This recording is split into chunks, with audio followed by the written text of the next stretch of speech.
Pecahnya bubble influencer, apakah influencer ini akan menjadi sesuatu yang sustainable atau enggak? Kita tuh lagi di dunia dimana like, share, sama follower itu jadi raja. Kepopuleran para influencer tuh melesat tinggi banget. Pertanyaannya, apakah fenomena media influencer ini akan bertahan lama? Atau kita lagi ngeliat nih gelombang influencer yang bakalan meletus? Gua akan bahas tahap demi tahap.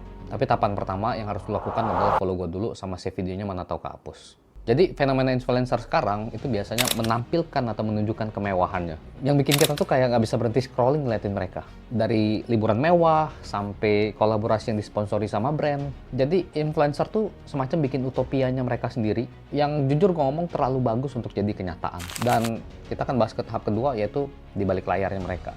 Jadi di balik estetika semuanya tuh foto yang bagus, video yang keren.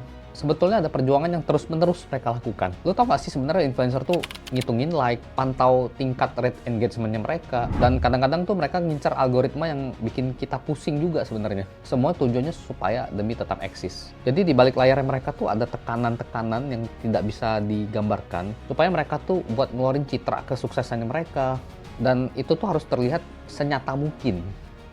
Nah, sekarang kita masuk ke dalam tahap titik jenuh. Kita tahu sekarang influencer tuh bertambah terus setiap hari. Pertanyaannya, apakah sekarang kita sudah sampai ke tahap titik jenuh? Apakah setiap niche bisa nahan banyaknya influencer?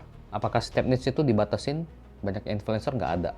Atau kita tuh sudah mulai masuk ke dalam persaingan yang sudah terlalu ketat? Biasanya sih kalau gue jenuh, gue pakai parfum La Rive Heroic Man ini.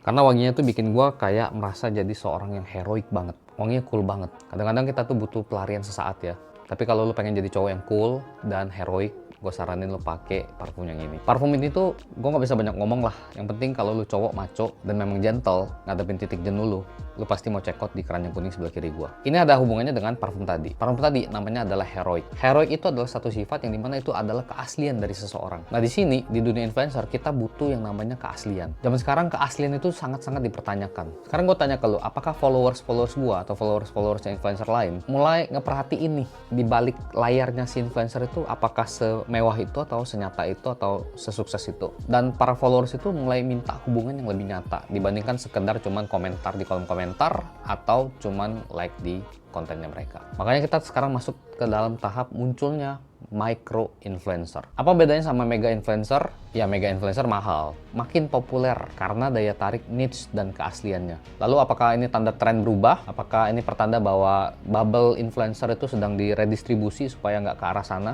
Menurut gue ya, ini bukan sebuah bubble, tapi akan lebih tepatnya itu ke arah yang dimana distribusi attention. Jadi akan ada banyak yang burn out atau terlalu capek, terlalu lelah. Dan menurut gue sekarang tuntutannya berubah karena setiap orang atau setiap viewers itu pengen mendapatkan konten yang serelevan mungkin. Kalau gue ngeliat nih ke masa depannya, koneksi antara influencer dengan followers itu harus lebih dekat, dalam arti lebih nyata. Solusinya adalah kamu influencer yang sudah mempunyai follower cukup banyak, buatlah sebuah grup atau buatlah sebuah discussion yang dimana mereka bisa merasa lebih dekat sama kalian. Buat teman-teman yang punya niat atau keinginan menjadi afiliator atau KOL, gue siapin wadahnya supaya kalian bisa ngobrol dan saling sharing di situ. Ada gue juga di situ. Dan bukan cuma itu, gue memfasilitasi yang namanya produk sampel, yang dimana gue sudah bikin marketplace untuk para affiliate yang namanya collab.aja.com pakai K. Tapi intinya apakah influencer ini akan bubble atau tidak, cuman waktu yang bisa menjawab hal itu. Yang pasti kita seru-seruan bareng aja, kita nggak usah pikirin masa depannya seperti apa, jalanin dan yakinin aja.